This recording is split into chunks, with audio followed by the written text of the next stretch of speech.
Let's talk about Dynamite. First, we had MJF come out. He was red hot, not happy about losing his title, of course. Talking all his usual shit. Kevin Knight comes out, tells him about the jet, all of this stuff. They have a great exchange. I'm thinking we're going to get a match right here and there, but nope. As soon as the bell or things started to start, MJF walked away and said, "I'll see you next week, kid."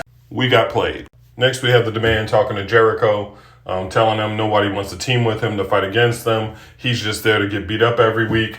And then you got Jericho doing his rebuttals, calling Ricochet bald and having all of these little sayings towards the team, and it cracked me up. By the end of the night, he winds up linking up with the Hurt Business. So we'll see that next week. First match, Lio Rush versus Brody King, David and Goliath. Man, this match was fun.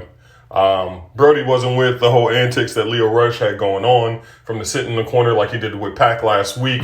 He dragged his ass out of the corner ready to fight. Brody King won this, but still, I need a weekly dose of Lio Rush in that ring, just doing whatever he got going on. I'm loving this shit. I'm telling you, he took this Majin Buu shit to heart. He even posted this on his Twitter earlier in the day. Next up was Mina Shirakawa and Hikaru Shida. This was a great match as well. These ladies cooked. Towards the end, you see Mina grab a kendo stick. Statlander grabs it out of her hand, obviously to help her partner out, Shida.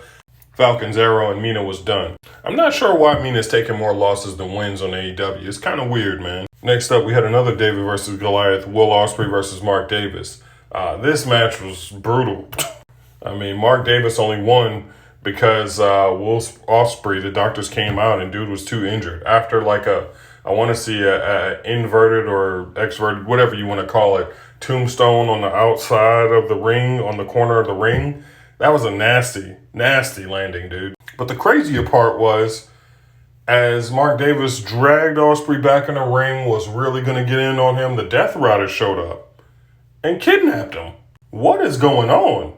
The Death Riders might have been Will Ospreay's saving grace in this, but I want to find out what the hell they were going to do with him after they took him away. And Alex Windsor, what are you doing cutting a promo immediately after?